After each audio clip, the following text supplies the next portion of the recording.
Добуш менен токтоп туруңуздар. Процедурный экинчи микрофон. 30 секунд. Бул жерде мүмкүнчүлүгү чектелген адамдар боюнча, урматтуу депутаттар. Рахмат. Мен билбейм, эмнеге каршы болуп атасыңар? Рахмат, Өзүңөр урматтуу колдодуңар да. Дастан Далбаевич. Добуш берүү учурунда үгүт жүргүзүү регламент жол бербейт. Добуш бермей чечебиз. Ден соолугу мүмкүнчүлүкчө чектелүү адамдардын укуктары жөнүндө мыйзам долбоор экен.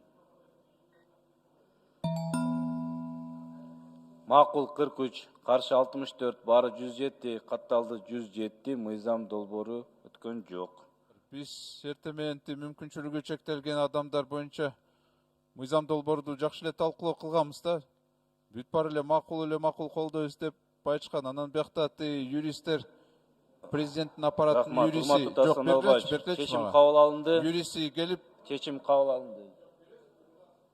Чечим кабыл алынды, Дастан Далбаевич. Эми аны регламентти жакшы билесиз. Жок, бул жерде башка бийлик өкүлдөрүнүн эмес, башка эмес, депутаттар добуш менен чечти.